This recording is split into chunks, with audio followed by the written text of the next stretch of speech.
work for a government-funded information organization. Yes, sir.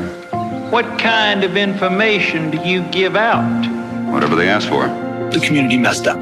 They missed their opportunity to save something incredibly important. Having that library to really pull us together into the community has been so helpful. We're a place where people come together, and we need more of that in this country, not less of it.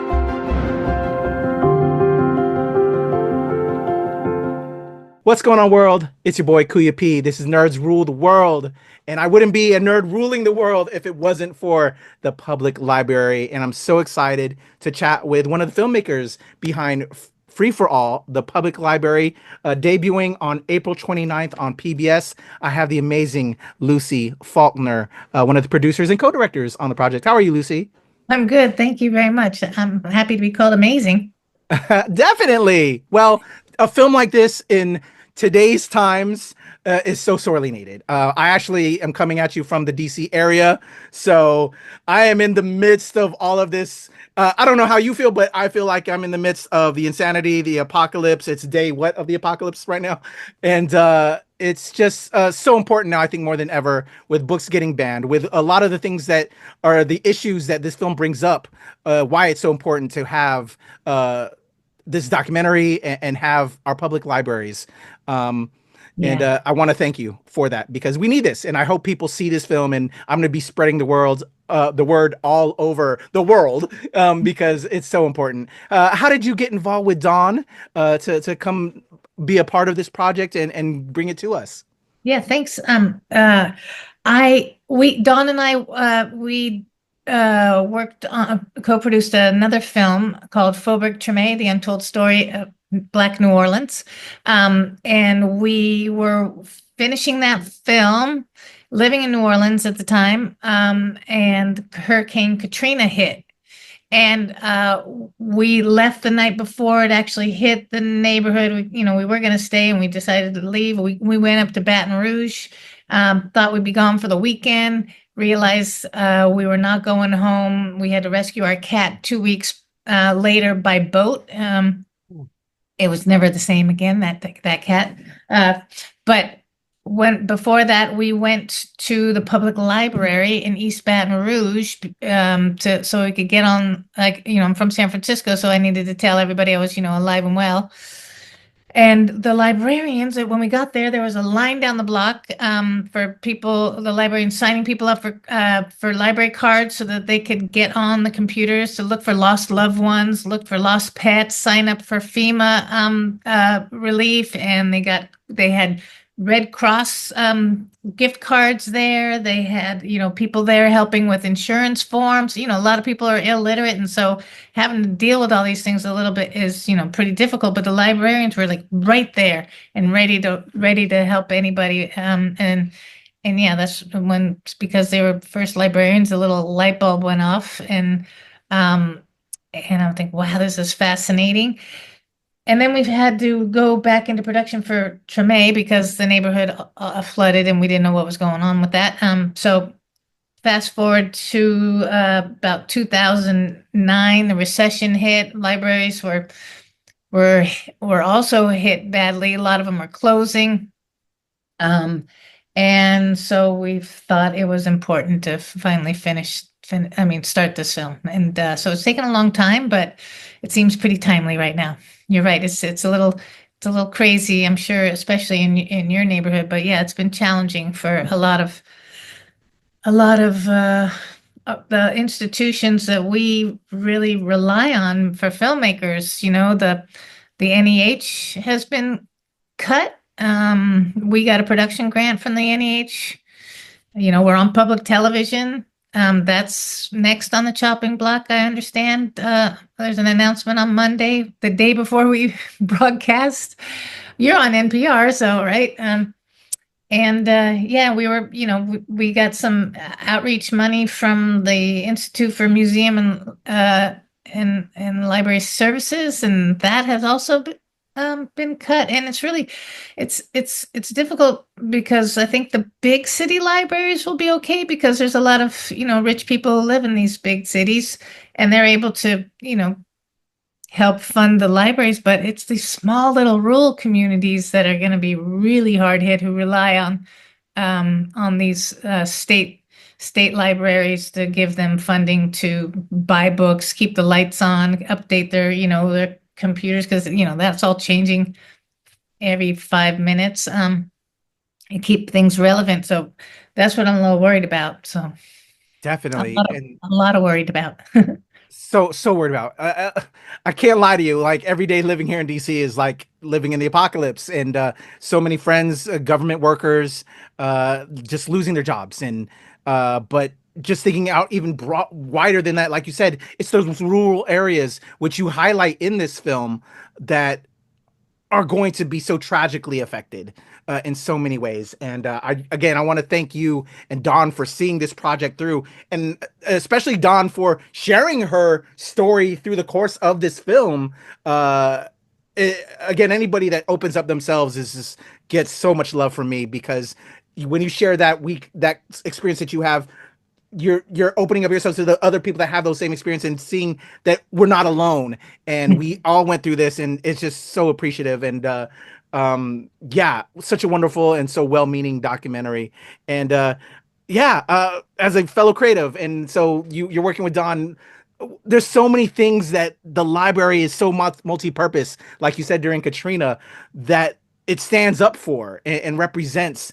What was it like interacting with these folks that you encounter, that you did along this journey with Dawn, talking to them and getting them to share their stories, and also some of the difficult parts of both ways? Like, there's a mother scene with her mother and the daughter who, kind of doesn't want her to learn certain things, but, she also lets her daughter learn certain things. It goes both ways, because that's the importance of a library, is for free thought and your own thought. Right. Yeah, no, she was a fascinating character. Rebecca Kirchberg, her family, I think they have a couple more kids since we filmed them, actually. So I think it's a family of 18 now. So she's on her way to 20, and homeschooling, which is amazing. I mean, she's also a financial planner, and she sometimes gives classes at the library for financial planning. So yes, it's a very religious family, and she doesn't want, her kids to read certain things, but and so that section is when, she's challenging a certain book that she doesn't want her kids to read, and of course her kids want to read it. Everybody, as soon as a book's banned, it's like, oh yeah, that's the book we want to read. Yeah. Free advertising. Definitely. So making this documentary, working with Dawn, traveling. I loved her story of, traveling from place to place, and her parents. Shout out to Dawn's parents. Like, hey, we need to go to this library, and just that they kept that going. And then just all this, such amazing information that I've never knew of, like this. I think there was this Indian librarian that you shared, and just how the power of females. I know as a male, I'm living in this patriarchy, and I get some of the words, but I'm also a person of color, so kind of cancels itself out. But how you, as amazing women, and just the contributions, especially with the library in history, and just such great information. Was there anything you learned along the way that you didn't know before with Dawn? Oh, yeah. Oh no, constantly learning.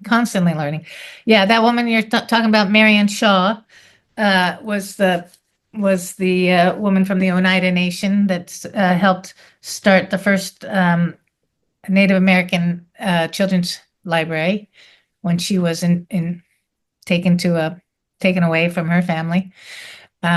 She found solace in books, like so many of us do. What was the question? Just again, like you said, learning along the way, some of the different people. Yeah, no, I didn't before this. I always, it was Carnegie. You always heard about, Ben Franklin, Carnegie, Decimal, Dewey, Melville Dewey, the three men that built the library. But in fact, it was actually a bunch of women's clubs and groups that were the forefront of the library movement around the turn of the century. I didn't, we learned that. And then we also learned, I learned the sit-ins from the lunch counters. That's when, the civil rights movement sort of caught on fire, but no, it actually happened in the libraries. And one little fun fact was that Jesse Jackson was one of those people who were protesting the segregated libraries. That was cool. I mean, there's just so many things that we Young learned. Martin's story that was recanted Martin in Luther this King. as Yeah, well. yeah. Amazing. Well, originally we were actually going to be just doing, we had the idea of actually just doing one main library, and we eventually chose San Francisco. We were going to show like a day in the life, but film for a year, day in the life of the library. San Francisco was at the time so fascinating because it's in the middle of downtown. Across the street is Civics, it's in Civic Center, so the city hall is there. But also a block away was Twitter, but it's also in the sort of the Tenderloin area, which has a lot of homeless and low income people. But then regular San Francisco's come. And so it's just this fascinating conglomeration of people that come together and rub elbows every single day. And so we took it to the American Library Association, and we had just some excerpts of that idea and had a panel and discussion. And people said it's great, but San Francisco is not like the rest of the country. It's very well funded, and we in little podunk towns are really struggling, and we're constantly trying to get funding and relevancy, and so be relevant, with what their community needs. And so we got talked into going all around the country. And again, shout out to Dawn's mom, who she and Dawn did a sort of reconnaissance visit in Wisconsin, where her mom grew up, and they visited a lot of the libraries that they used to go to every summer, and that's how she found that family of 15. So Wow. yeah. I loved, and well, I hope you love it as well, that those tidbits of information for them to have you relook at the project, help you expand it out, because I learned so much. And I think there's so much more that you could have put in, and that's going to be another question. But the way that you expanded out, I learned so much, and you gave us such an even broader sense of why the library is so important, and in so many ways, and not only in just the big city areas, like you're saying, you're at San Francisco, but you should also touch these rural areas and how important it is, and how information is shared. You blew my mind with the Carnegie stuff. We always hear about Carnegie. Oh, he's such this great guy. You had me like, no, there's just certain things, that, people have done for other reasons, ulterior motives, that it was so educational. And I just want to thank you guys with this project. So in regards to like stuff that I'm sure you could have done a whole even longer series with this. Oh, easily. Yeah. We could have done a 3-part series. Definitely. But I mean, when we tried to pitch it to some unnamed place, they said, oh, I think, we're doing this documentary on libraries. Would you be interested in a short? We were going to do a short for them. And the guy's like, oh, libraries. How exciting. Is there a car chase in it? Like, oh my gosh. Yeah. But no, I mean, this is just a really, I find, fascinating history. It's kind of the history of America and how we keep evolving and how we try to be more inclusive, or we have been trying to be more inclusive. And so this is, I mean, libraries are what we hope to be. They weren't always great. They weren't always open and free for all, but they eventually got there. Agreed. And it's so fascinating, because to me, knowledge is power. It's what I was raised being informed every time. It became my favorite quote. And I live by that, and making history now, just learning from history, taking that and sharing information. This rekindled my desire, by the way, Lucie, about setting up I know they have these boxes outside, community libraries. They have like these boxes outside of their homes, and to just share books. I have my own personal library here in my home. I credit the library for getting me into the film industry and speaking to you right now, but just instilling that just knowledge and creativity to just let things flow and sharing it with everyone it's just so important. And one of the things I also wanted to ask you, again, everybody, let me remind everyone, April 29th, PBS, shout out to PBS for putting it out there. And my love to you and Dawn. Thank you again for this. Can you remember your first library experience and maybe what book that you checked out, or if not, then as you got older, just one of your experiences with the library and just what it meant to you as a creative?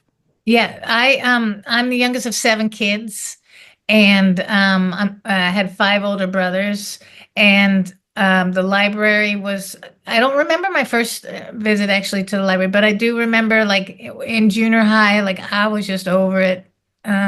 But there was just so much chaos in my family, and with all the brothers, there, and everybody fighting, and we had, dogs and cats and snakes and anything you can imagine. So I would go to the library and find some quiet time. And I just, what I love about the library, it's not like, like Amazon or Canopy or whatever. I'm not Canopy. When they feed you things that they think you want, but when you go to the library, you go along the shelves and like you're looking for one book, and then you get distracted by something else that looks even better or different or whatever. It's so that's really important. But I credit the library with, of those 7 kids, I'm the only one that got a college degree, let alone 2 degrees.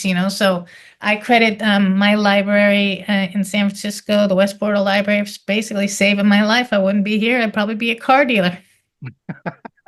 My family is in the car business, so not that there's anything wrong with car dealers, but this is much more fun. Well, Lucie, thank you for this. And please extend my thanks to Dawn, Serendipity Films, for giving us Free for All, the public library, available on April 29th on PBS. If not for the library, I would not have discovered James and the Giant Peach and Where the Sidewalk Ends. Those were 2 of the books that started my creativity going. Mine was, I think, Pierre, I Don't Care, Maurice Sendak, Yes. The moral of the story is care. Yes. Where the Wild Things Are, all of those. I love it. Yes. The amazing Lucie Faulknor, thank you so much for your time. Everybody, check out Free for All, the public library on PBS on April 29th. I'm Kuya P. Nerds rule the world. And I wouldn't be a nerd if it wasn't for the library. Thank you, Thank you. There's a cut.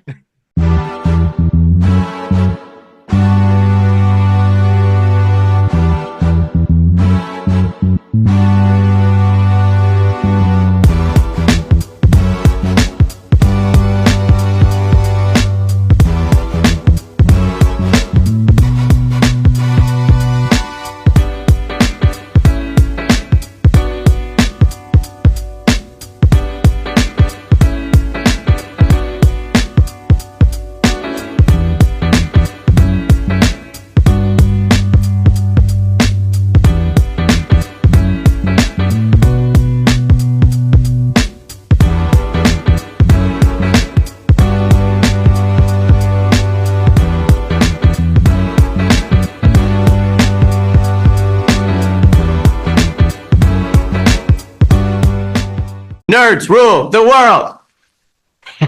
Pleasure chatting with you. Love to all my nerds who rule the world. Yeah. Nerds rule the world. Yes, we do. Thanks. Nerds rule the world. Thank you. I love the nerds ruling the world, so more power to you. Patrick, what up, man? And yes, they do. Nerds rule the world, kid. Yes, sir. Thank you. Awesome. Kuya P, Nerds Rule the World. Hello. Yes, they do. Yes. Oh, Nerds rule the world. I got. It's in the title of your show, like Nerds Rule the World. Like, I want more Black weirdos on screen, and I don't feel like we ever get to see that very much. Thank you so much. Nerds do rule the world. Yes. Thank you. Thank you, Nerds Rule. Love it. Hello, Sarah. Hello, Julie. Yes, nerds rule. Yes, Rock on. I love it. Thank you so much. It's good to see you. I love Nerds Rule the World.